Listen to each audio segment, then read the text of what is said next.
¿Cómo podemos creerle a un comando policial que ha fracasado en la lucha contra la seguridad ciudadana? ¿Cómo podemos creerle a un ministro que sin ninguna empatía? Uno de los bancadas salió a denunciar que es grave, Miguel, gravísimo. Nos ha sorprendido que en materia de seguridad el ministro del Interior no solo sostenga a los jefes policiales que han fracasado ante la delincuencia, sino que además se haya permitido falsificar cifras de homicidio para fingir resultados.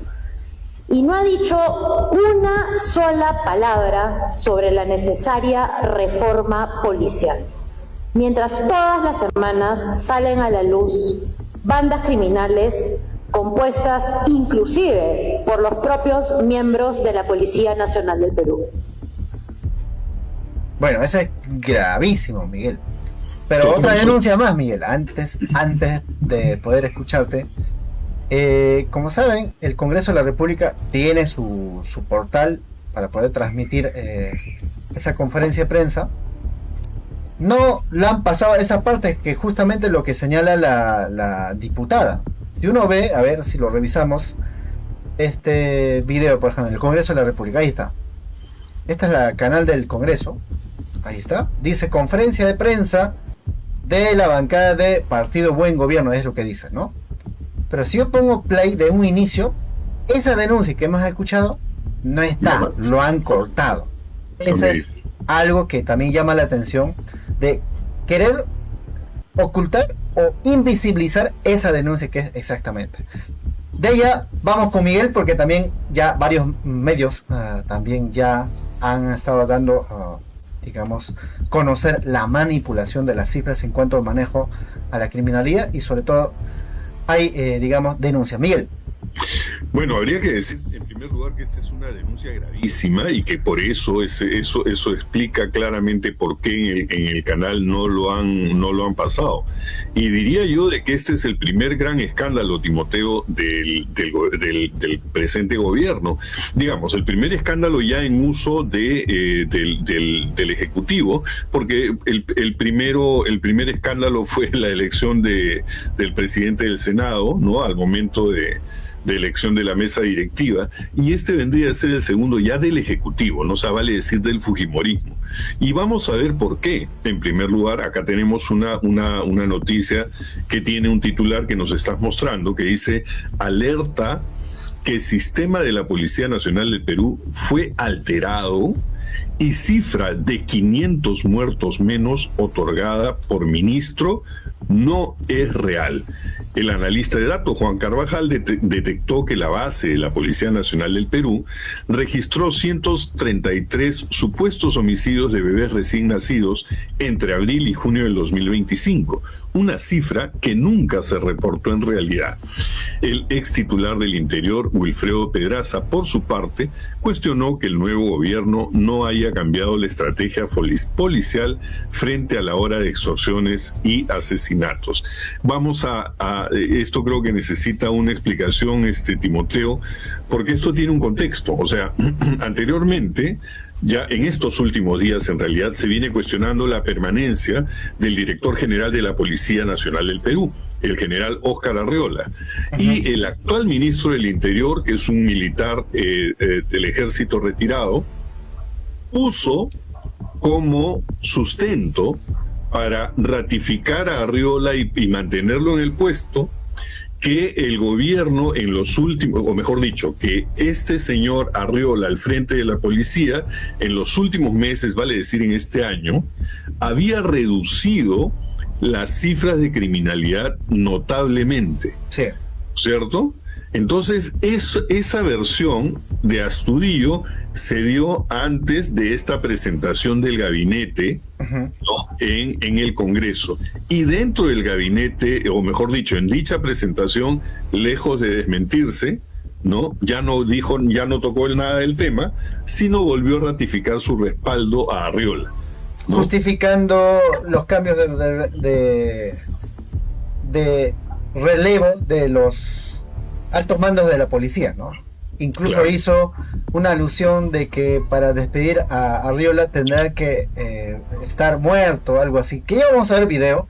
Pero vamos al informe que ha presentado el semanario Girona Sub 13 en relación a este tema que estamos viendo. Miguel. Muy bien, vamos entonces. Esta es una denuncia bien seria y muy bien documentada por un ingeniero, Juan Carvajal, que hay que decirlo a manera de preámbulo, tiene un prestigio ganado en relación a la manera como manejó las cifras dentro de la pandemia. Es un experto en datos que ha hecho una investigación respecto de las declaraciones del general Astudillo. Entonces, el artículo, en este caso, tiene por título "El gobierno miente". El ministro del Interior inventa cifras y falsifica estadísticas para decir que hay 500 homicidios menos que el año pasado. En la lista trucha incluyó a 133 bebés menores de 1 año. El martes 18, el ministro del Interior, general Ejército Peruano, César Astudillo, afirmó que el país registraba alrededor de 500 homicidios menos que el año pasado y defendió tanto el trabajo policial como la permanencia del comandante general de la policía, Óscar Arriola.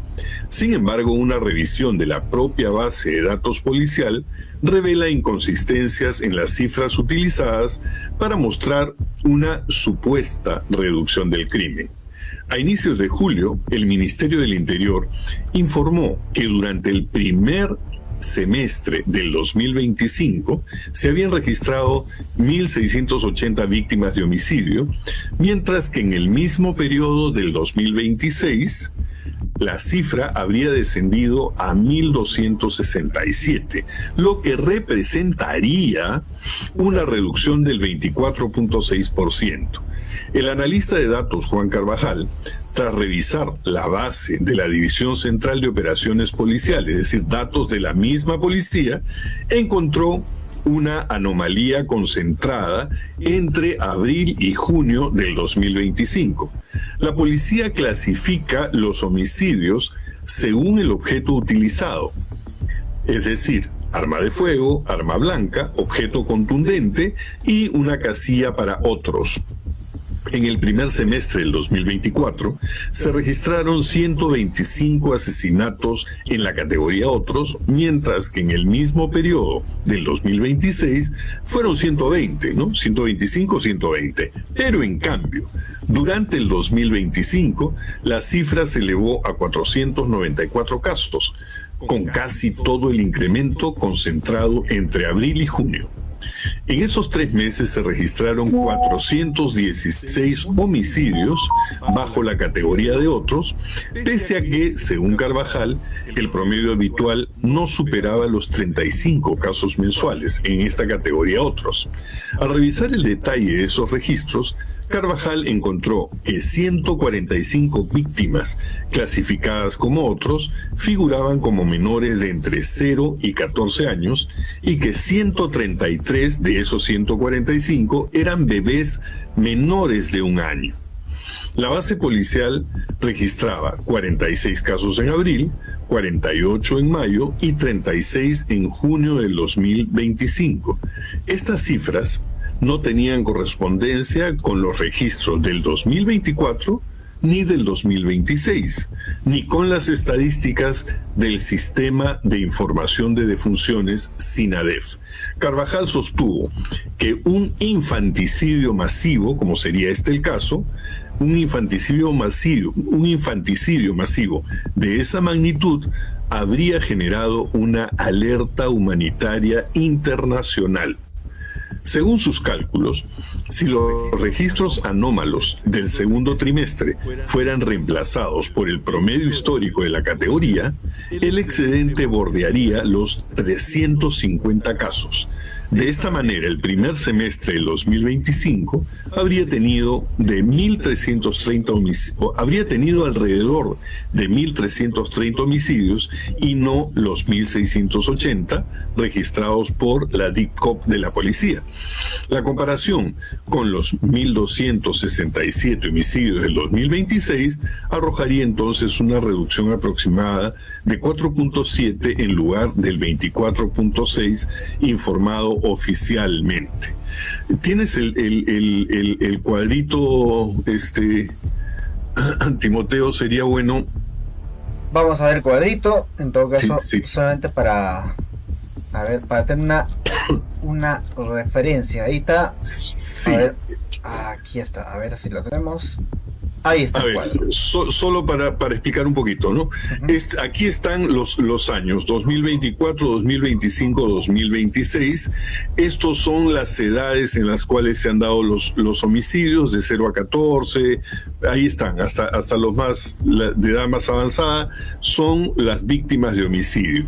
Lo que nosotros vemos es que los márgenes para el rango de 0 a 14 años es un rango bajo, a excepción del 2025, donde de una manera inusitada, eso está en la franja del centro, ¿no? En color amarillo. La primera, digamos, tenemos ahí tres bloques, si se quiere. Uno es de 2024, el segundo es de 2025 y el tercero es 2026. Miguel. Así es. Bueno, entonces lo que se ve en ese cuadro es que cuando se compara, el 2024 tiene cifras muy parecidas al 2026, pero en el 2025 la cifra ha sido inflada. ¿Por qué? Porque lo que se ha querido es comparar el 2025 con el 2026 para, de una manera trucha, mentirosa, fácil, o producir el efecto de que los crímenes se han reducido. Que eso fue lo que dijo este ministro Astudillo. Entonces, ahora, acá lo importante es el análisis posterior, Timoteo. El artículo nos sigue diciendo: Carvajal, el experto, consideró que no se trataría, o sea, no es solamente un error de registro, sino de un posible maquillaje de las cifras para presentar resultados favorables. Como antecedente señaló que en julio la policía había informado inicialmente una reducción superior al 50% en las denuncias por extorsión, pero posteriormente la propia policía corrige sus registros y situó la disminución en alrededor del 23%. El analista advirtió que estas cifras son utilizadas por el gobierno de Keiko Fujimori para sostener que su estrategia contra el crimen está dando resultados y justificar la permanencia de los altos mandos policiales. Astudillo utilizó precisamente la supuesta reducción de homicidios para defender el trabajo de la policía y ratificar su confianza en Óscar Arriola, comandante general de la policía, desde octubre del 2025. Arriola había afirmado anteriormente que las organizaciones criminales estaban cercadas y debilitadas, así como iban a capturar a Cerrón, ¿no, Timoteo? Cerrón ya estaba cercado. Bueno, el Cerrón apareció bailando y feliz. Bueno, el artículo nos sigue diciendo: cuando se le consultó a Astudillo si realizaría cambios en la cúpula policial, respondió que mientras continuaran trabajando y obteniendo resultados, los mandos continuarían. Sin embargo, la posibilidad de auditar esos resultados quedó cuestionada cuando Carvajal volvió a ingresar el jueves 20, o sea, después de la investigación que hizo, volvió a ingresar al portal de la DIPCOP de la policía y descubrió. ¿Qué descubrió? Esto es bien curioso. Dice, descubrió que tras la actualización de los registros de julio, ya no estaba disponible la opción de descargar la base de datos. O sea, ya hasta junio, dice, el portal permitía consultar y descargar la información desagregada por edad, como hemos visto en el cuadro. Sí. Objeto utilizado y otras variables. La policía, dice, ahora mantiene las cifras generales, los números gruesos, pero ha retirado el acceso a la base que permitía hacer un examen en detalle de esas cifras. No obstante, Astudillo sí tenía razón en un aspecto. Los números muestran que la violencia continúa. Entre el 28 de julio, cuando Keiko Fujimori asumió la presidencia, y el 18 de agosto, el SINADEF registró 121 asesinatos, un promedio de 5.8 homicidios diarios durante los primeros 22 días del nuevo gobierno. De esos 121 asesinatos, 93, o sea, equivalente al 76.9%, fueron causados por proyectiles de arma de fuego. Detrás de esas cifras se encuentran diversos casos concretos. El 8 de agosto, Giancarlo Segarra Cuadros, de 45 años, fue asesinado en Bellavista, Callao, tras recibir 16 disparos. La policía detuvo posteriormente a un adolescente de 17 años que viajaba en motocicleta y portaba un arma con el número de serie borrado. Durante la primera semana de agosto también fueron asesinados a balazos Giovanni de los Santos, parqueador cerca del Museo de los Descalzos en el Rímac, y Eugenio Benítez Tacanga, gerente de la empresa de transportes Corazón de Jesús, en Los Olivos. Su esposa resultó gravemente herida y representantes de la empresa señalaron que venía pagando cupos a extorsionadores. En Piura, un empresario que había sido secuestrado por delincuentes que exigían dinero por su liberación apareció muerto. El 15 de agosto, el sicario que asesinó a la abogada Helen Silva Padilla, de 44 años, le disparó 3 veces en la cabeza mientras se encontraba en un restaurante de Pacasmayo La Libertad. 2 días después, Mauro Garriazo, chofer de la empresa de transportes Virgen de la Puerta, conocido como Pipusa, fue asesinado a balazos en Villa El Salvador. Los ataques continuaron después de las declaraciones del ministro. Durante la madrugada del miércoles 19, pocas horas después de que Astudillo defendiera los resultados policiales, César Díaz Barreto, chofer de 33 años, fue asesinado de 2 disparos en el cercado de Lima. Sus compañeros denunciaron que otro conductor había sido atacado días antes y señalaron la existencia de amenazas de extorsionadores contra transportistas de la zona. Esa misma madrugada, 2 hombres en motocicleta interceptaron en la avenida Canadá en San Luis un bus de Cruz del Sur que transportaba 32 pasajeros hacia Ica. Uno de ellos abrió fuego y 3 proyectiles impactaron en el bus cerca de la cabina del conductor. En esta ocasión no hubo víctimas mortales. El problema central es que detrás del triunfalismo del ministro del Interior y de las cifras presentadas por la policía, todavía no se conoce con claridad cuál será la estrategia del nuevo gobierno para enfrentar la criminalidad. Astudillo anunció que este viernes 21 comenzarían operativos de rastrillaje con participación de las Fuerzas Armadas, pero hasta ese momento el gobierno no había explicado el plan operativo concreto frente a la ola de extorsiones, homicidios y sicariato. La semana anterior, Keiko Fujimori había pedido paciencia a la ciudadanía y señalado que su gobierno necesitaba tiempo para enfrentar la violencia criminal, argumentando que no era posible obtener resultados en 15 días. Sin embargo, la presidenta había creado, después de su proclamación, la famosa oficina de la presidenta electa para preparar la transferencia y asumir el gobierno desde el primer día, dijo, ¿no?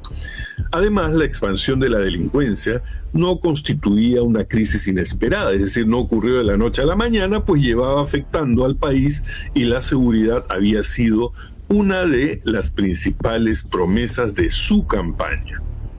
El artículo termina diciendo: el plan de gobierno de Fujimori resumió esa promesa bajo el lema Perú con orden y ofreció acciones inmediatas contra el crimen.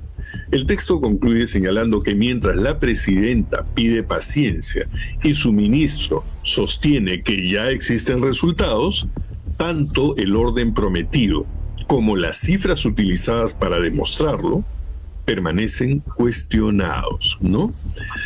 Muy interesante, Timoteo, el artículo, que está muy detallado sobre la manera cómo es que se está inventando una narrativa, y cuando digo inventando incluye el falseo de cifras para defender inexplicablemente a un general que viene ya desde sus épocas de director contra el terrorismo hasta director general de la policía, no viene mostrando resultados y más bien viene mostrando cierto compromiso político con la derecha y con las huestes de la derecha. Recordemos que hay fotos, por ejemplo, del general Arriola con la resistencia, que le llaman con la pestilencia, y un apoyo inclusive de convocatoria a marchas por la paz que él como policía está impedido de convocar. Entonces, estamos ante una situación en la cual aparentemente se quiere persistir en el mismo equipo y en los mismos métodos que han fracasado, y hemos visto cómo en los últimos días se ha generado, o esta ola de crimen ha continuado, ¿no? A tal punto, por ejemplo, Harvey Colchado, que es un policía que trabajó en lucha contra la criminalidad, sobre todo contra el terrorismo, sabe cómo funciona, digamos, equipos de policías especialistas justamente para combatir la criminalidad. Lo calificó como fracaso su presencia de Arriola en el gobierno, no solamente ahora de Keiko Fujimori, sino recordaremos en el gobierno de Dina Boluarte, José Gerí y en el gobierno de Balcázar. Vamos a escuchar en este caso cuestionamiento que lanzó Harvey Colchado. Es un transportista asesinado últimamente, uno de los 6 que diariamente muere desde el 28 de julio. Y eso tiene un nombre. La incompetencia del incremento del crimen tiene un nombre, el comandante general Óscar Arriola. Y un padre, el ex ministro de Interior, Santibáñez Antúnez, que en sus primeros 5 meses, cuando se incrementó el crimen, la extorsión, debió ser censurado. Y una de las bancadas que no le halló responsabilidad fue Fuerza Popular. Tuvimos que esperar 5 meses para que fuera censurado. ¿Por qué? Por haber fracasado en la lucha contra el crimen. ¿Por qué más? Por haberse incrementado las muertes por sicariato, por haberse incrementado las extorsiones. Eso, señor Premier, no puede suceder. Ministro que no trabaja bien tiene que ser relevado. Señor César Astudillo, señor ministro, sabemos nosotros de que una institución como la policía o el ejército se rige por 4 pilares. Le llamamos el PIOL. Personal, inteligencia, operaciones y logística. En personal, de los 141.000 policías, solo el 9% está abocado a tareas de investigación criminal. No existen muchos detectives y el colmo, 140 policías de la DIVIAC, expertos en investigación criminal, fueron sacados el 2025 por el general Arriola a unidades que no son de investigación criminal, perdiéndose. Ha fracasado en administrar el personal de la policía. Inteligencia, manejamos casi 100 millones para gasto de inteligencia, para pago de informantes, para seguimiento, para vigilancias. Hemos constatado los de Pincris, de los distritos, la división que investiga las extorsiones, élite de la policía, no tiene un sol para la lucha contra el crimen en gasto de inteligencia. Eso tiene que cambiar. Bueno. Había un detalle adicional, Timoteo, que lo dijo el mismo Harvey Colchado en declaraciones periodísticas respecto de otra mentira, en realidad, porque el Premier habló de compras, ¿no? Para digamos, en este año, de compras de motos y una serie de otros elementos para dotar a la policía. Uh-huh. Y Harvey Colchado acusa a Arriola porque había un plazo que el Ministerio de Economía había dado a las diferentes carteras y a los diferentes sectores uh-huh. para que gasten el presupuesto que les había sido asignado, porque si no lo gastaban, ese presupuesto lo iba a tomar Economía para llevarlo a la emergencia del fenómeno del Niño. Claro.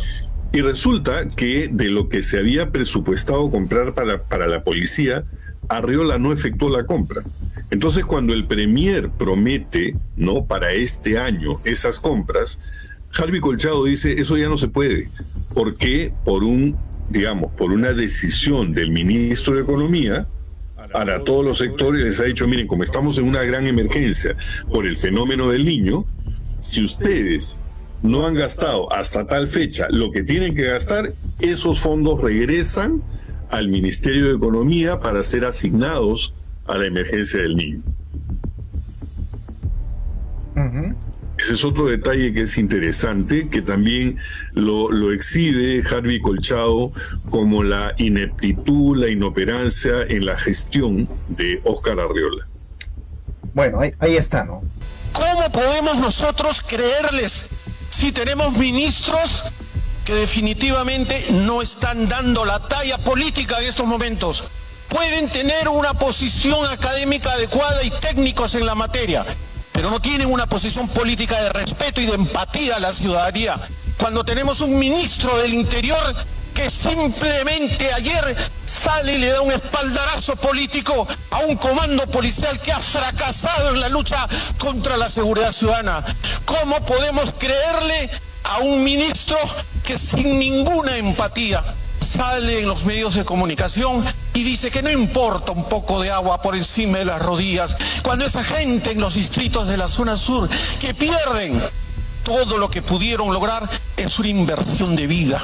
Así que si no existe esa empatía, en donde un ministro de Economía simplemente dice que hay que presentar acciones de inconstitucionalidad para derogar una serie de leyes ilegales, él se ufana ya la representación y la sentencia del Tribunal Constitucional. Se olvida de que detrás de esas leyes hay maestros que de alguna manera están esperando se les respete una pensión digna.